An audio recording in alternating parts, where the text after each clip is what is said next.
do first, I will do a little improvising.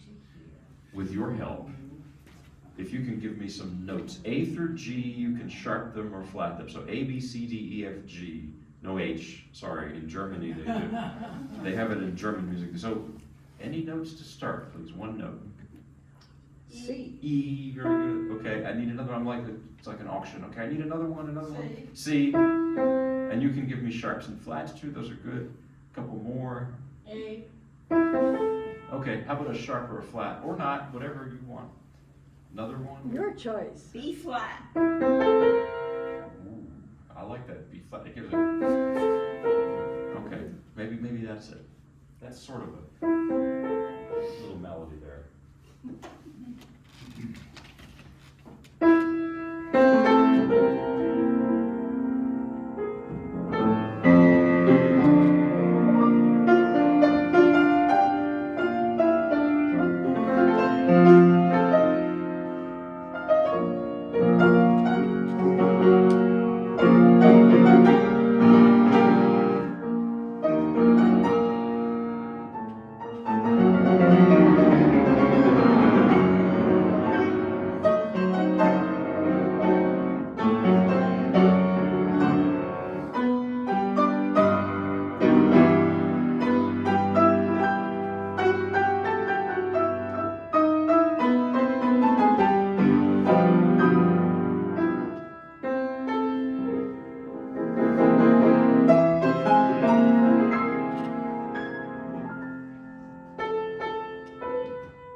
Thank you for giving me those notes.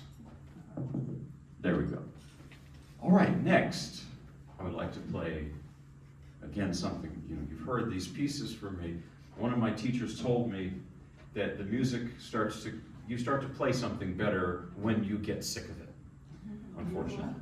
Once you get sick of it, your playing of that piece improves. So this is the Gluck melody from Orpheus. And Orpheus is an opera from 1762 based on the Orpheus myth. Gluck, of course, was a Viennese composer, highly influential for Mozart, because Gluck mainly wrote operas. And this opera, the Orpheus myth is the story of Orpheus and Eurydice. They're married, she dies, goes to the underworld, and he goes to rescue her. Hades gives him one condition. Don't look back. You may have heard that phrase in other literature, or the Bible even. He does look back, unfortunately, and loses her forever. In the opera, she comes back at the very end, and they have this big celebration. It's quite different from the ancient Greek myth. So this piece is from a ballet interlude that takes place in the Elysian Fields, which is where ancient Greek heroes would go after they died. It's almost like heaven. And it's a very peaceful but sad elegy-like mood to this piece. So this is the melody from the Dance of the Blessed Spirits. It's originally a flute solo in the opera, but the arrangement here is by an Italian composer, Scambati, the 19th century Italian composer Scambati, for solo piano. So here is Gluck Scambati melody from Orpheus.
Thank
you. Now here is another beautiful melody that you heard me play. This is the Schubert Liszt Ave Maria.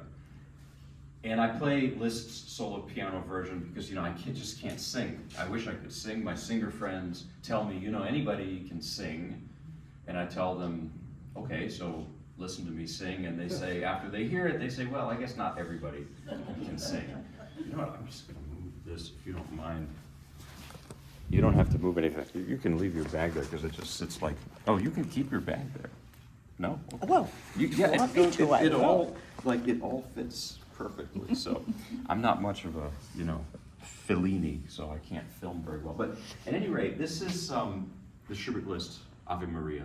And the text to this song, if I were to sing it, is Latin. Well, that's usually what you hear, right? The Hail Mary prayer in Latin. But that's not what Schubert used for his song. He used a different text, an excerpt of Sir Walter Scott's poem, The Lady of the Lake. And it's in German translation. It's also a prayer to Mary, but it's a different text, completely different thing. When Schubert died in 1828, he was 31 years old. And he dealt with a terrible illness in his later years. That's when he wrote this, in his later years. He wrote most of his music, an enormous amount of music, in his last several years, because he knew his time was limited. And when he died, he was unknown, virtually unknown, completely, and penniless. But Liszt sort of came across his music after his death and was so moved by it, he started arranging these Lieder. Lied in German is song. So Liszt started doing these Lieder arrangements and playing them at his early recitals, popularizing Schubert. So we can be grateful to Liszt for that we remember Schubert today. So what's going to happen here is it begins pretty much like what you've heard every other version of Ave Maria sung. It's just straightforward, right?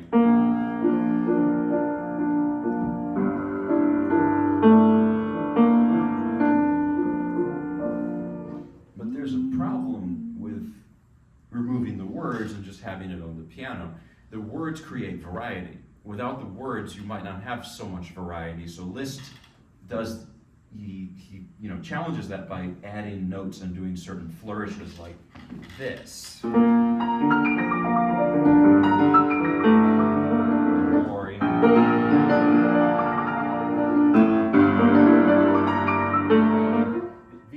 these things are not done by Schubert. That's Liszt added that in. And thus he makes the piece really work as a solo piano piece. So here is the Schubert Liszt Ave Maria.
are two pieces by Robert Schumann. Schumann, different guys.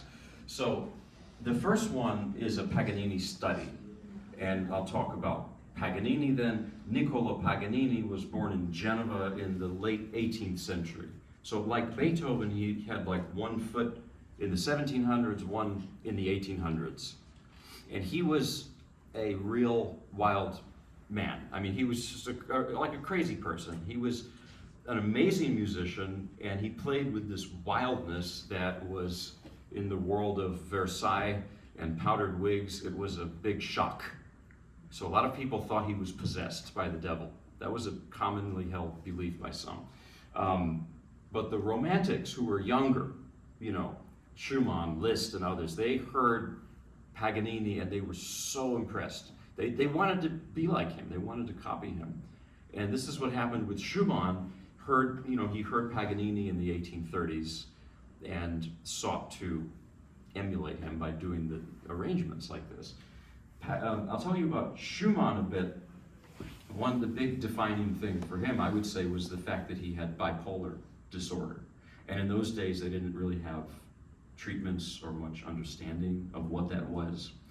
You can hear it in his music in some way, like, well, this piece is manic. It really is. Here's the violin piece, the original. You know, but with Schumann's arrangement, well, it's a little different.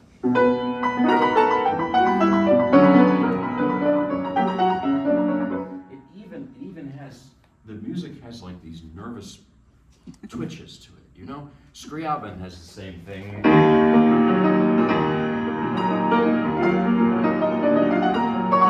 It's the same idea. Scriabin had some kind of mental illness probably. So this is an early work of Schumann's. Schumann started out, he wanted to be a lawyer, that failed. He wanted to be a novelist, didn't exactly work. Wanted to be a concert pianist, that didn't work, he damaged his hands. Finally, he turned to composition after all that. And he also, at this time, was in love with his piano teacher's daughter, Frederick Wieck's daughter, Clara Wieck. And the father, forbade the marriage. So that's what was going on. Until they did get married, she became Clara Schumann. But anyway, this is the first of the two Schumanns, and this is really Schumann's manic side. This is one of his Paganini studies. Frankly, I hear more Schumann than Paganini in this. So.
pieces, I've played them for a while. Like I told you, maybe you're getting sick of them. I'm not getting sick of them, but, and then at the end I'll play you some of the new stuff. So next is another piece by Schumann from later in his life and of a completely different character. Like if that's manic, the next one is depressive. It's so calm and serene, it's even too much so. And so after he wrote what you just heard, he finally got married, Clara Wieck. She became Clara Schumann. And during their lifetimes, I would say she was more well known than he was. She was touring and performing, and he would spend a lot of time like a stay-at-home dad almost with his kids. They had many kids, and he wrote all these pieces with that theme, the theme of childhood. As you know, I think of like in those days, this was the early 19th century, but also Jean-Jacques Rousseau, you know, he wrote Émile, which is this idealization of childhood and the naivete of childhood in a good way, you know, and that's this piece too. This is from a set called Music for Children Young and Old. It's called Evening Song, or Abendlied in German. And shortly after he wrote this piece, he tried to take his own life. He heard voices and he was really losing it, and he jumped into the Rhine River in February, and some fishermen, luckily they saved him, and then he spent several years living in an asylum. No visitors allowed. Clara, his wife, actually snuck in after 2 years, and after she left, the next morning he was gone at 46.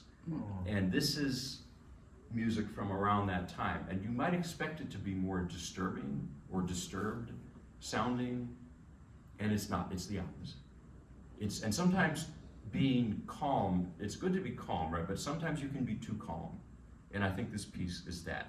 So here it is. It's not easy subject matter, I understand, but yeah, dark.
it's music to me, when Schumann writes like that, it's like a dream.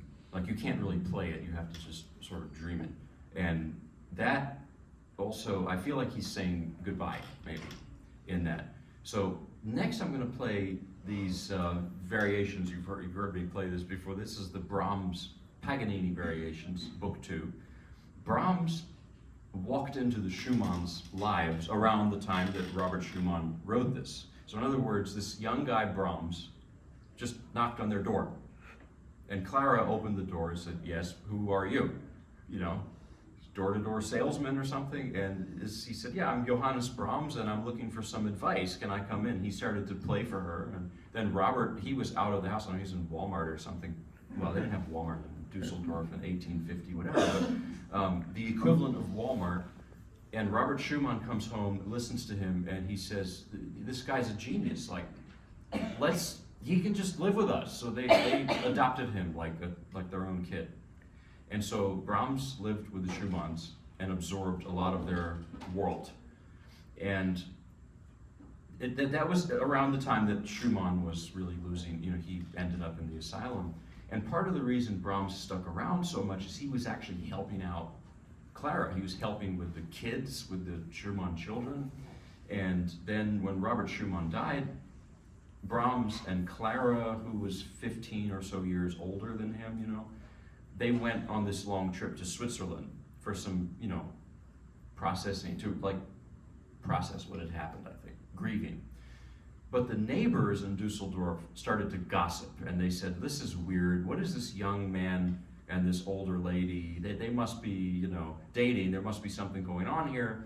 And it turned into it still persists. There's this myth that there is a love triangle between with the Schumanns and Brahms.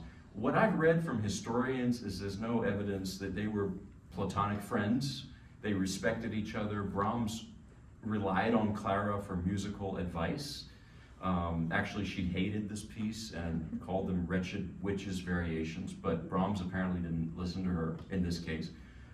Brahms definitely had some unrequited feelings for her, and I think you can hear it in the music, like, what is this right here? I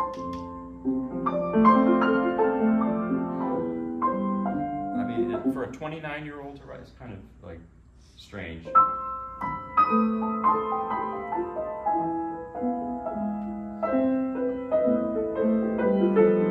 So,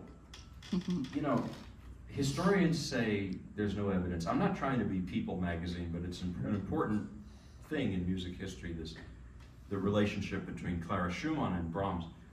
I also read that the two of them ended up destroying most of the letters they had written to each other. That's a little suspicious. But anyway, like I said, I'm not the gossip column. This piece is based on the 24th Caprice of Paganini's, a very famous theme. Actually, one of the new pieces I'm learning now, and if we have time I'll do some of it, is Rachmaninoff's Paganini Rhapsody, which has orchestra in it, but that's a different story. But what Brahms set out to do was write finger exercises only, based on that theme. And then he started composing and realized that they were not finger exercises. They were musically more deep than a finger exercise. But they still feel like finger exercises, so they're still awkward to play. So here is the piece, the Brahms Paganini Variations, second book. I played you the first book before too, but today it's just going to be book one. I mean, book two. You see? People ask me, how do you memorize music? I forget everything else. That's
now, the couple more things.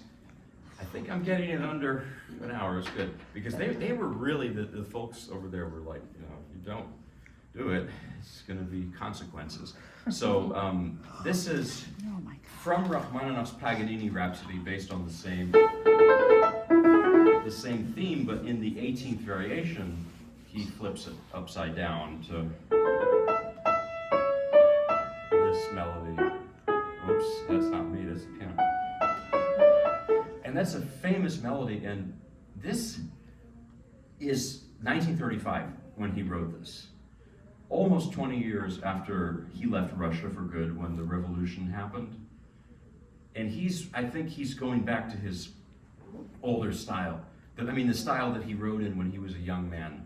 And this is such a nostalgic piece. You know, Russian nostalgia. My mother, I speak to her a lot. My mother lives in Chapel Hill, it's not far away. Like Rachmaninoff, of course, much later, she came to the US, has never gone back to Russia.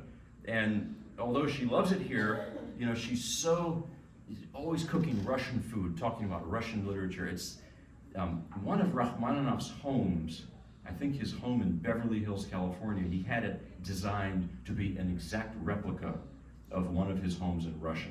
That's the power of nostalgia, and you hear it in this music. So here's the 18th variation from the Paganini Rhapsody.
Thank you. I'll play one more. This is one of my own arrangements. Actually, technically, that's my arrangement because the original's piano and orchestra, so I just took orchestra and smushed it in there somehow. This is my arrangement of Mahalia Jackson singing "We Shall Overcome," which is a gospel, it's a folk gospel song, kind of. And it became the anthem of the civil rights movement.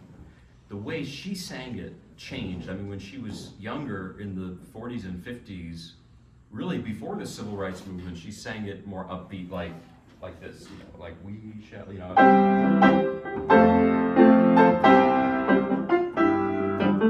like that. But this is based on a recording she did in the late 1960s, after MLK was killed, after RFK, you know, the father, I mean, was killed, and you know, and her health was not good, so it slowed down and it got deeper. I think, you know, she sings it like this,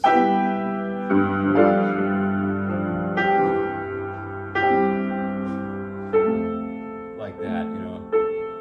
It's a different rhythm. 1, 2, 3, 1, 2, 3. So here is my arrangement. I'm trying to copy what she does with her voice, because everyone says, like a lot of my teachers would say, if you really want to play the piano, try to imitate the human voice. That's the real goal. We're just all failed singers, I guess.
I hate to be playing by the clock, but that was 56 minutes. Okay, so I have a little time I think I'll save, I'm learning that the Rachmaninoff Paganini, it's longer and such, but here's a very, very short piece that I learned recently, and it's a very famous piece. A Rachmaninoff arrangement. So this is Rimsky-Korsakov, Flight of the Bumblebee. It's a famous piece, and it's from an opera written in 1900 by Rimsky-Korsakov. And it's the tale of the Tsar Sultan, that's the story. And it's, in this scene, this is the beginning of Act 2, this prince turns himself into a bumblebee and flies into the palace to see the Tsar, his father. It's weird, it's a Russian fairy tale, like what do you expect? So this is Rachmaninoff's arrangement. The thing about this is it really sounds like a darn bumblebee. And I was outside a few weeks ago and I saw those guys flying around. I thought, I ought to learn this piece. It's the right time of year. So that's pretty much why I learned it. Since it's new for me, one of the new things I've learned, sometimes the bumblebee, crashes into walls and stuff. So, but I thought I'd play it for you. And then there's another version I am learning, a Chifra arrangement. Chifra was this Hungarian gypsy pianist, amazing, and his sounds like a swarm of hornets. It's just crazy, but that I'll probably have that next month too. So, but here's the Rachmaninoff version of the Flight of the Bumblebee, Rimsky-Korsakov, with Russian music. So, okay.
Oh, that's great.